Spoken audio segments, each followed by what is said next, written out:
Are we live? It happened, right? Live, here we go. Cool. Welcome, everyone. Welcome to Teaching Tuesdays. I gotta get in the center. We're really happy that you're here. Welcome. I'm too excited for today because I don't know if you guys remember, but today is another primary source day. Today we are going to be completely investigating a whole new primary source. So how exciting is that? Who woke up this morning just super excited because we're back to primary source day? Yeah, raise those hands because if you can tell, that was me right here. Super excited for the day. As always, we're going to start off with our, roll call. So let us know where you're viewing from. Start those comments rolling. Tell us who you are. Are you a first timer here with us? Are you returning? Teacher, student, museum professional, history lover, whatever. Give us all these details that we got. I'm loving seeing these comments coming in. Good morning to those in Arizona. Good afternoon to our Culpeper friend, Culper. I should get that right. Friend in the UK. So glad we're all here. Keep filling in. Tell us who's here.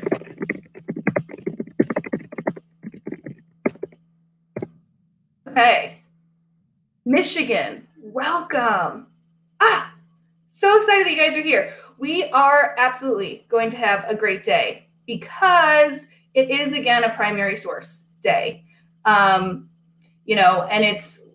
we did some great videos for the past couple weeks, but we got to get back to our roots because as history detectives, those primary sources are our favorite. Derek, welcome back. You're a returning Teaching Tuesday addict. Join the club. Oh my God, I love it. Danny, hi from Michigan. It's great to see you again. This is awesome. Okay, so we talked about it earlier last week, but we're just going to circle back. So we are going to be doing our primary source investigation, but before we get to that, I do want to do just a little check-in as to why we love primary sources. So I'm loving this roll call. Erin Heaney, hello. Great to see you. Bethany Johnson from Richmond. This is awesome. We got a Fort Worth, Texas history major and homeschool instructor. Primary sources, I want to share this. Let's see if I can do this.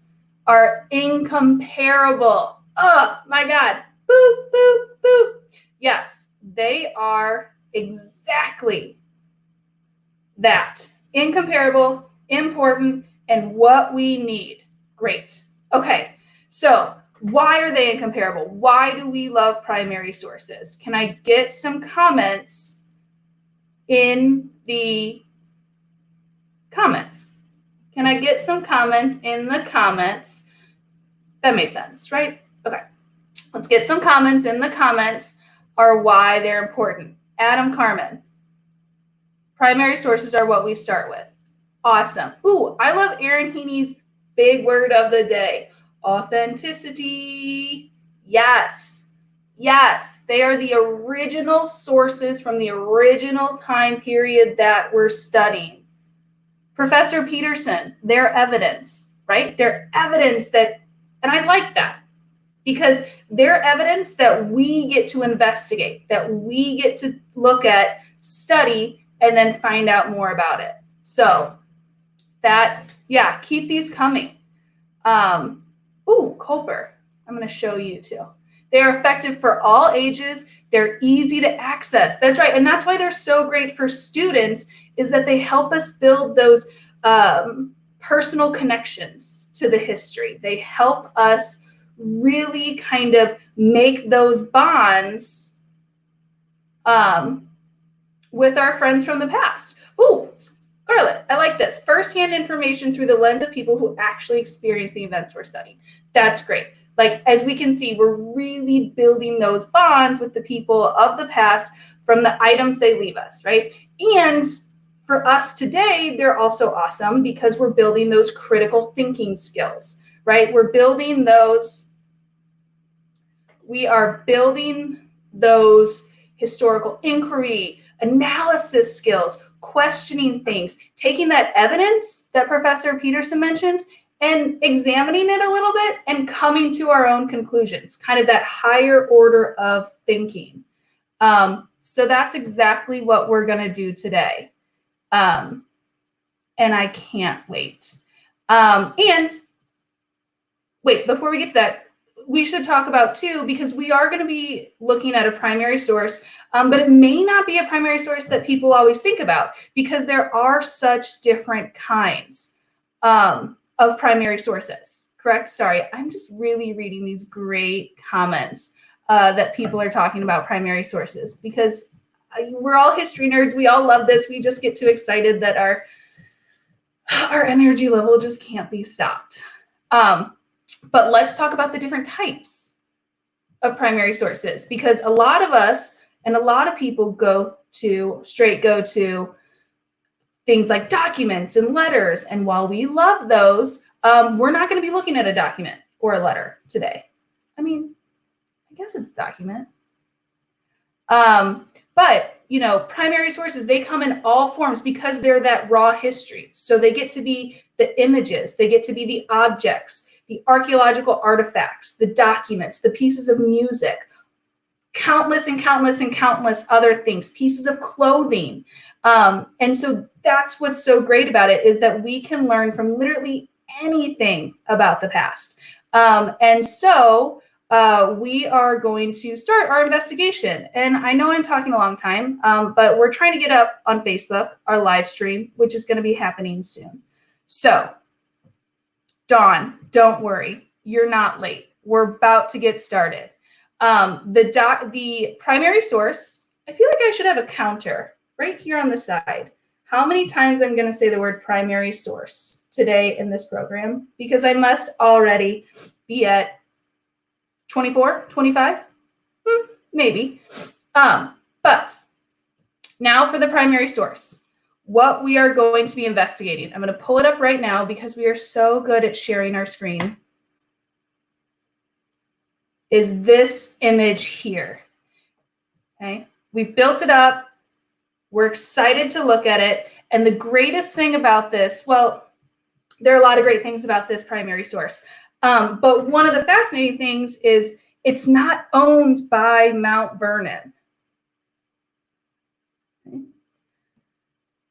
This primary source is actually owned. It is a George Washington original, but it's owned by the Library of Congress. And I just love to highlight that because museums share everything. Historians share everything. And so because of our partnerships, we're able to look at this map. So thank you, Library of Congress. Okay? Now, to our analysis. And the way that we're going to be doing this analysis is going to be the same way that we did our analysis with the recipe. It's going to be the same way we did our analysis with the painting of Mount Vernon. We're going to do those three levels of questions. So our first level, we're just going to observe. So take a look at this primary source, start thinking, and our question. So this is kind of our first observe. We're going to get to know the object. So the first is there a title for this image? These are just the front-facing, easy questions just to gather some information from it. You know, is there a title for this image? Can you see it? What does this image show?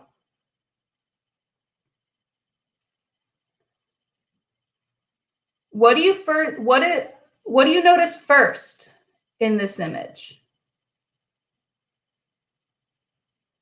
So think about these questions, type them in the chat.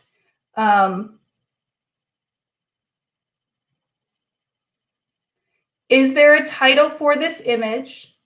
What does this image show?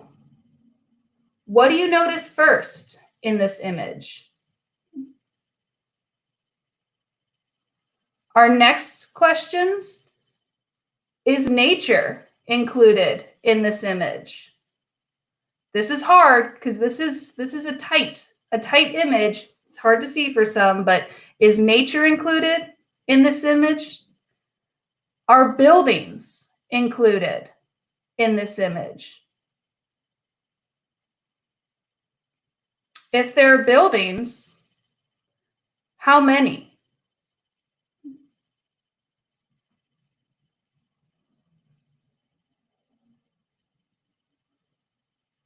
What names are included in this image? Okay, again, we're just in our observation phase. We're just looking at it. What names do you see? What do you notice about this image that you didn't expect or you can't explain? Okay. I like that question. What do you notice about this image that you didn't expect or you can't explain?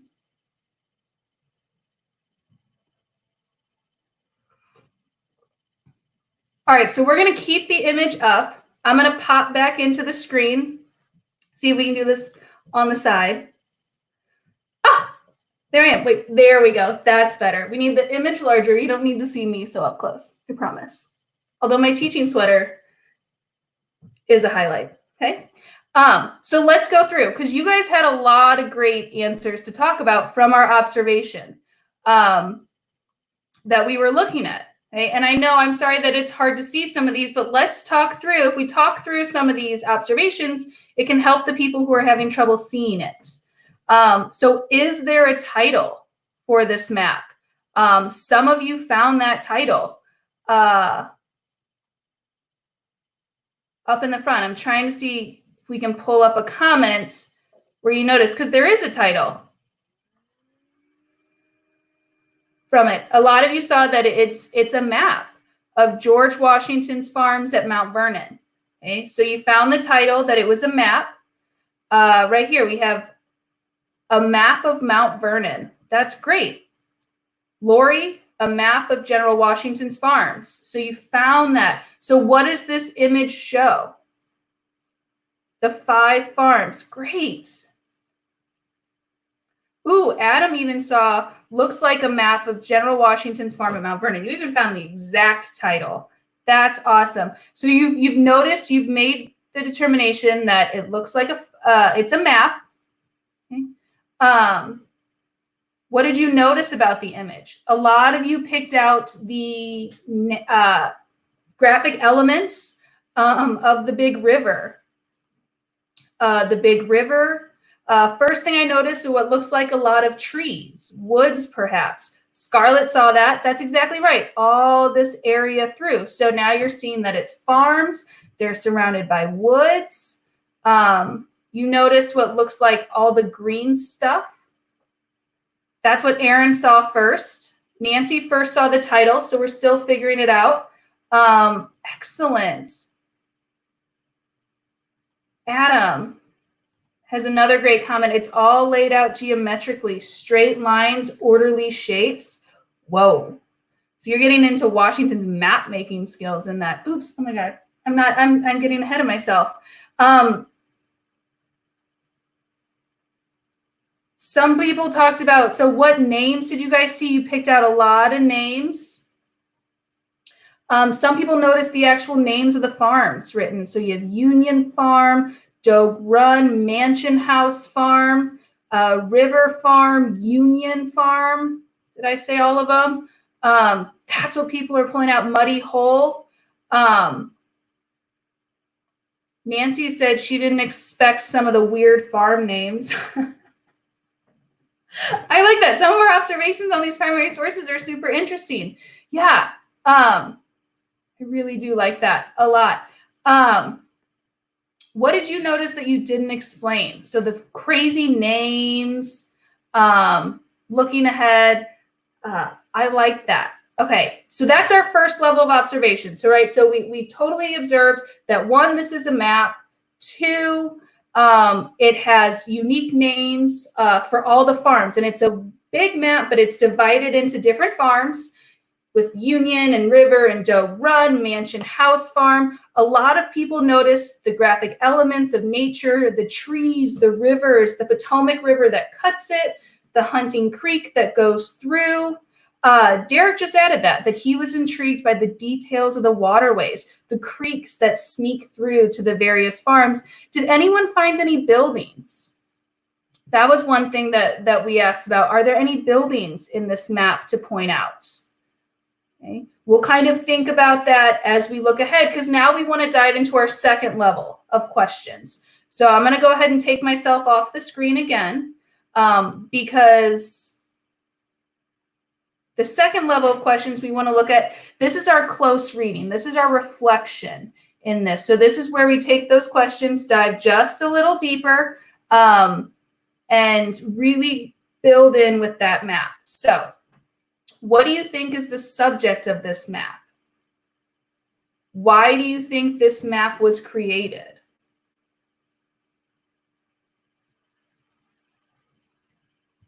So think about those, type them in the comments.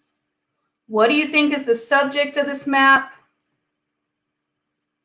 Why do you think this map was created? I just got word that we're up and running on Facebook, so what up to my Facebook friends? Woo! Welcome to Teaching Tuesday. Okay. Who do you think the audience was for this map? That's a great question. Why do you think this map was made, and who do you think it was made for? Why do you think this map is so important?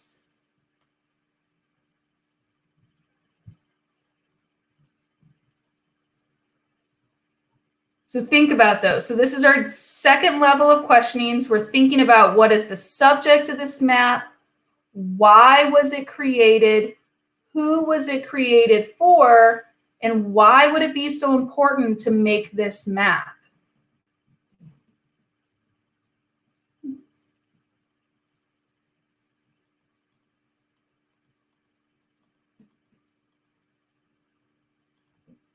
All right. All right, I'm going to come back on our screen, and we're going to talk about these. Okay, so, hi, let's swap that. There we go. There we go. We want little me, big map. So these questions, because I'm seeing a lot of great answers. One I want to post. Let's see, scroll up here. Culper thinks that I would say that agriculture was the subject of this map. It seems like a pretty nice assumption. Scarlett's starting to kind of make her own thinking. Perhaps it was planning what to harvest and what to plant, maybe for Washington's overseers. Yeah, I wonder if Scarlett came to that conclusion because maybe she saw buildings around the different farms, like in River Farm and Union Farm. So you know that people are living out there. You can see the spaces, the acreage, or the different field numbers. These are great. Adam has a good idea. Like, again, I like that these are type of, we're taking that evidence and we're starting to make conclusions about it. Adam thinks the audience was probably a governing body so that Washington's claim could be backed up with proper authorities. It's important to map out your own land. This is a good one. To define the ownership of Washington's land, to be filled in with government offices. Aaron says, seems like it might create to show the boundaries. So all different types. These are great. Derek, this strikes me as a general survey of Washington's land. No surprise given his past. Justify your land claims. But I like that. You can see his past as a surveyor coming through in this. Absolutely. So these are awesome ideas. So now we're kind of starting to better understand, thinking about the reasoning behind this map. You guys are blowing up Jamie Ray thinks that for his will to divide for future generations, that's a great possibility as to why this might have been made. So great. So now we're reflecting, we're close reading. And so I want to keep taking these guesses because that's our third step for our primary source analysis. It's our corroboration. This is where we take the knowledge that we know about the 18th century, about George Washington, and we use it to make educated guesses about our primary source. Because remember, primary sources aren't the whole story.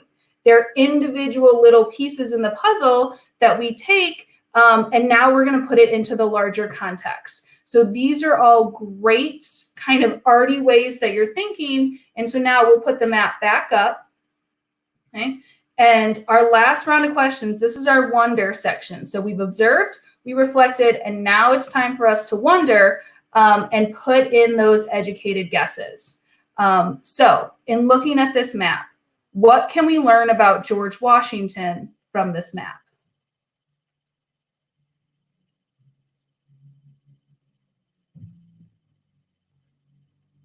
Think about that. What can we learn about Mount Vernon from this map?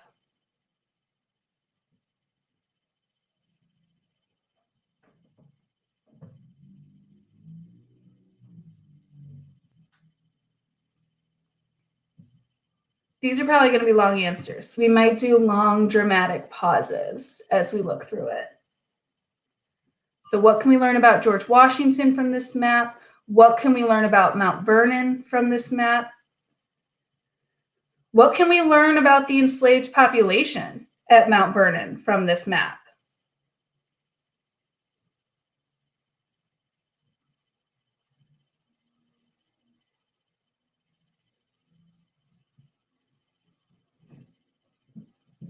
Think about these topics.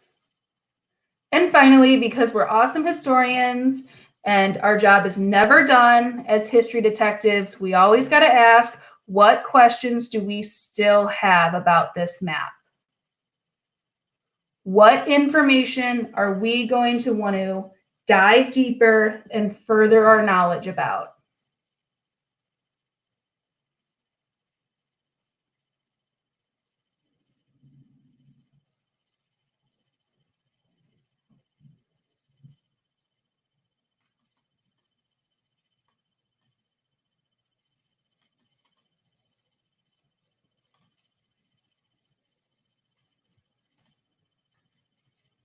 All right, so let's all come back together.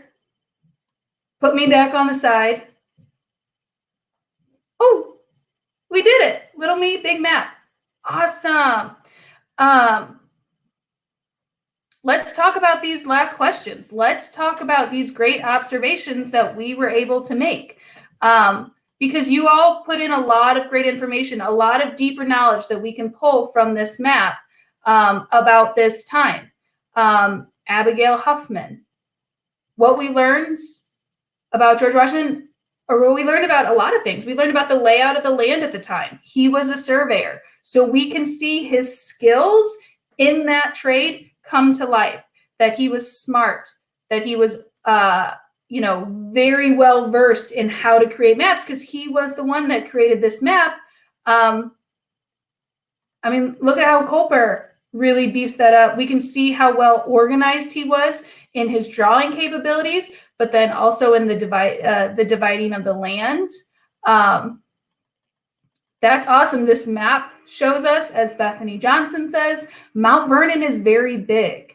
And that's one of the goals we wanted of talking about this source, primary source, with you guys, is that when we say the term Mount Vernon, we don't just mean that house, right? We mean this whole map is Mount Vernon. This entire piece of land is called Mount Vernon. Okay? Cynthia's got a great point that we know he was a surveyor and valued his property, that he was wealthy. This map really can highlight and show how wealthy Washington was with this landowning. This map at Washington's the height, Mount Vernon accumulated about 8,000 acres. Do we think that every farmer in the state of Virginia was able to have 8,000 acres? You know, that really shows the size of Mount Vernon, the height. It shows the wealth that Mount Vernon could bring in. Absolutely. And with that, a lot of you pulled out information about the enslaved population. The slaves had a lot of work to do to keep up with everything. This is not an easy farm to run. This is not an easy farm to grow things on. And so absolutely that this was a large workforce of enslaved laborers and hired hands in the fields doing the work here. That is something that's great. We have a lot of questions about, you know, perhaps I missed it, but did Washington conduct this survey? So the title tells us that yes, Washington, this is a map created by George Washington. So he was able to put this together himself. So that's a great question about this that we want to learn more about. I can see I'm just trying to pull up other questions. Carol asked a great one. Did they build the farms on river for irrigation? Irrigation is one reason. What are other great reasons to build close to water, especially in the 1800s? We have irrigation to bring water to the soil, to the crops. But then we also have water for travel. That's going to be really important, taking things back and forth between different areas. As Adam said, yeah, it might be able to ship your crops easily by keeping it near the water. Lori Maddox, water for people, water for animals. So yeah, absolutely. So there are a lot of reasons to mend, but I love that you're asking these questions and diving deep and taking these questions just beyond George Washington, asking about what's the size of the average farm in the 18th century. I don't know that. I can't answer that off the top of my head, but I love that we're putting this map in the larger context more so than just George Washington. Okay. Okay. This was great. I hope you guys learned a lot. And I want to keep talking about Mount Vernon as the farm and the plantation. So I think I can come back to your screen fully here. See if I can do that. Okay, great. I'm here. Yes. Oops, I think I need to, there we go. Okay. The reason we want to talk about this is last week we had talked about Washington during the Revolutionary War, when we looked at our Winter Patriots and followed his campaign against along the New Jersey, New York campaign. The week before, we broke the internet playing Be Washington, putting ourselves in the boots of Washington during his presidency in the Whiskey Rebellion. Because Washington, as our political leader, as our founding father, is so well known. But Washington himself also really considered himself a farmer first and foremost. That is the profession that he would tell others that he was. That's what he considered himself. And so that's a really important aspect that we wanted to talk about here. I mean, we can bring in the Revolutionary War and farming because Washington always connected it. Let me show you this one primary source right here. I'm going to find it. Here we go. Okay. George Washington to Lund, Washington. This is in our primary source collection on our website. He's writing on November 26, 1775. Okay. And if you can see down here, this letter was written in the midst of the siege of Boston, details the general's instructions to his cousin and farm manager, Lund, Washington, regarding wages for workers, hospitality to be shown, and precautions against enemy attacks at Mount Vernon. Okay. It's an incredible letter. It's great. We have it here. We have the transcript, but I just wanted to show it because November 26, 1775, the siege of Boston. Washington, it's his, he's in command of troops. He's in command. He's commander-in-chief, and he's worrying about his farm. He's thinking about his farms. He's thinking about his home. It's just a great way. That's always, that farming connection is always going to be with Washington. And at Mount Vernon, we like to refer to him as the revolutionary farmer, as a farmer who didn't just own a plantation, have his enslaved population, his hired population, just produce crops. He always came in at it in almost a scientific point of view. On our comments over here, well, you guys can't see them. They're down here. On our comments, how many scientists or people interested in science do we have in this group? Let's hear about it. Somewhere teachers are screaming out STEM, STEM, STEM, okay? But let's hear it. Let's talk about it, because Washington, we know him, we study him in history, we study him in politics, but science was always very important to Washington and always high on his mind. We got one big scientific studier. That didn't make sense. Ignore that. That didn't make sense. But Cynthia's really big into science. We got Scarlett. She's in. Beth. A good farmer loves the land, especially the time, because it sustains the family and workers. No grocery stores. Boom. That's really important. Michael Worden is a computer nerd. So we're history nerds. Welcome. So yeah, so Washington it's important to incorporate him in science, because he was always looking for ways to experiment in the farming world. Hi, Kate, right here. Teacher here, love science. Yep. Keep these coming. Keep putting up these comments about people interested, about the experimentation.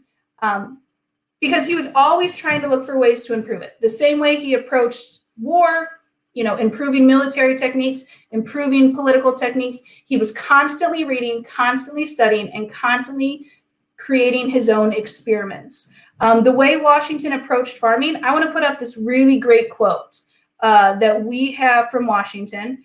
It's a long one, so we're going to read it in two parts, but we're going to do our kind of sing along, right? Experiments must be made, and the practice must be introduced by gentlemen who have leisure and ability to devise and wherewithal to hazard something. The common farmer will not depart from the old road till the new one is made so plain and easy that he is sure it cannot be mistaken. Okay. That's a wordy sentence. But basically what it's saying is that the way Washington took his views on farming is that it was the job of the wealthy farmers to try the new experiments. They were the ones that could afford to undertake the possible losses and try new things that maybe the average farmer wasn't willing to take the risk. So he definitely was revolutionary in that idea of putting new ideas into practice and then sharing that information with everyone. He did this in multiple ways. He did it through the tweaking of farm tools. One great example is taking English plows and having them manipulated to better work an American soil so that they can be pushed harder and worked better through the soil. His 16-sided barn. One of the great features that you can visit on our virtual tour is the 16-sided barn that Washington had constructed to help with wheat treading, to make it faster, more efficient. His experiments are also in crop rotation. Okay? Washington inherits a tobacco plantation. Let's talk about tobacco in these comments. Is it good on the soil? Is it easy to grow? Is it great for everything that a farmer's looking for? Okay.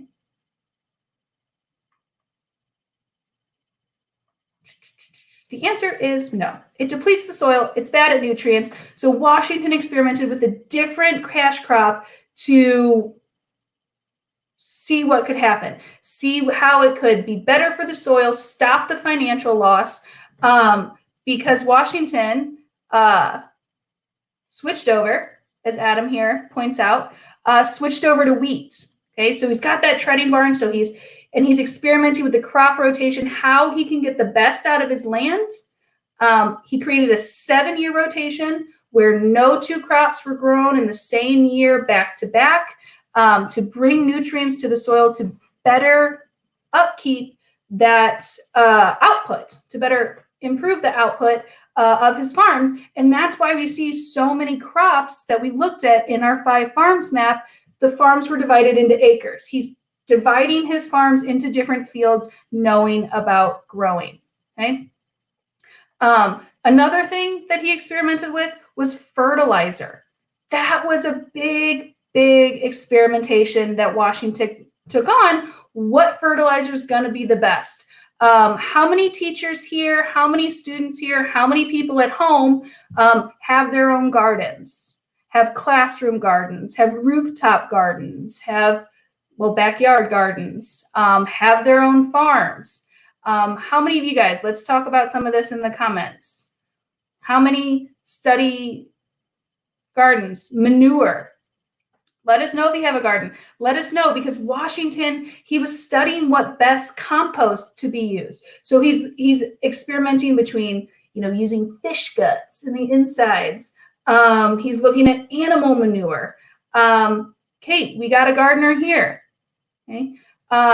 Yeah, Tracy, this is a great one. Yeah, he used manure. He found out through his experiments that sheep manure is some of the best fertilizer that's going to be out there to help those crops grow. So what did he do? He built a dung repository. That's pretty revolutionary. One of the first in the area. We can visit that on our virtual tour as well. So yeah, look, you guys are all, your grandparents have a garden. Okay. Lori Smith, we just saw, has a garden at home and at school. So all these ideas, these compost ideas, see what's going to work, what we can bring forth in the soil to help. Washington was doing the same thing 200 years ago. Look, Kate even we have students who use fish waste as fertilizer. Washington tried it too. Yeah, something. So yeah, so these are great connections that Washington is making, using that scientific mind, trying those investigations to build the size of his plantation. That's where his wealth is coming from, to really increase the impact of his farming. Okay, let's see, what is this question here? Did he mean he increased? Yeah, so, well, it showed he had a large flock of sheep. Right? I mean, Mount Vernon very much had quite the livestock, including sheep, but it increased the usage of them. They weren't just there for the wool. That is absolutely, a benefit from it, but he's using all the different aspects, seeing what other type of benefits they can have to the plantation, to the self-sustaining plantation that Mount Vernon was. I'm looking at some of these comments. And I am loving what you guys are bringing up about the ideas of the Enlightenment. This is all circling back to the age that Washington's living in and taking those ideas of the Enlightenment, using that scientific knowledge, that scientific reason, and pushing forward all aspects and industry of life. This viewer, Washington applied enlightened thinking to the experimentation on the farm so that he could take risks that his neighbors couldn't afford, right? That's that quote that we looked at. Let the wealthy, let the tested, let Washington take the lead and then share with others. Somebody asked if we have accounts, I'm sorry that I won't be able to find it because these comments are just coming in, about Washington's communications with other scientists of the time. And absolutely, Washington is looking, not only writing letters to scientists of the time and, the agricultural experts in Europe and America. He's also buying buying their writings, buying their books. Washington was consistently the lifelong learner that all of us here, showcase by coming to these Teaching Tuesdays, and was always looking for that information. When he was interested in farming, he bought farming books. He wrote letters with the different experts of the time. He saved their information. He utilized their ideas into his farming. So he absolutely was pulling in that information. I'm just looking that you can see my colleagues did a great job of, you can find these Washington's letters at the National Archives and on our site as well. Okay. Now, what I want to talk about for a moment is, one, how much fun we've had, and this has been an incredibly great Teaching Tuesday with you guys, but to really point out the fact that while we're able to talk about Washington, pushing farming ideas, using that Enlightenment reasoning, and moving the agricultural world forward in America, is he the one who's out scooping the manure into the fields? Was he the individual doing the labors and putting his ideas into motion? I want to see those comments come in, because this is something very important. And it's going to be important for us to talk about today and next week. Okay? So, was Washington the individual out in the fields turning these ideas into actions? Cynthia says, no, I would say it was slave labor. Adam said, nope, he had enslaved population and hired white workers to do it for him. And that's incredibly true. And that is something that is very important to talk about in this moment. Washington, he is this farmer. He has these ideas. He's pushing our country forward politically, militarily, agriculturally, but he's doing it also by participating in an institution that held people back, by participating in the institution of slavery. And the institution of slavery is a piece that was a part of every aspect of Washington's life, including the farming. And that is a note that we absolutely must take. We cannot separate the two when we talk about Washington, the revolutionary farmer. He's able to have these ideas because of this very skilled enslaved workforce who were carrying out these operations. I love this, what April Watkins just said. He was not. I use this map as the intro to my lessons on slavery at Mount Vernon. And let me tell you, we did not do this on purpose, but that is what we're going to do today. Because next week, for our Teaching Tuesday, I'm phoning in a friend. And I'm going to be joined by our associate curator, Jessie McLeod. She was one of the lead curators that has put together our Lives Bound Together exhibit that focuses on slavery at Mount Vernon. And Jessie is going to come and talk with us not only about the institution of slavery at Mount Vernon, but we're going to use different primary sources to track the lives of certain individuals to find out more about their lives. These are people who necessarily were not given the tools for writing, for leaving their own history. And so we're going to use other primary source documents created by other individuals to find out about their lives and the work that they did at Mount Vernon. I'm trying to see. Okay. Yeah. So this is kind of our great little intro into that this map shows us, it gives us that introduction to Mount Vernon. It gives us that introduction to Washington's scientific thinking, but it also gives us introduction to Mount Vernon as that working plantation. And next week, I'm so excited to dive into this topic to really talk about the individuals who were creating that work with Jessie McLeod. And I hope you all are as excited as we are, because it's going to be a great opportunity. It's going to be a great show. A great show. Like what? This is some theater or like production. It's going to be the same type of talk back and forth with us on a really important topic that is vital to the talk about the American history experience. So please come back next week, same time, same place. We're coming back at noon. Everyone put on your teaching sweaters. We're going to be here, and we're going to have a great time tomorrow. You got Washington Wednesday. But thank you all for checking in. Thank you for being with us, through this crazy pandemic. I'm glad you all are safe. I'm glad you all are healthy.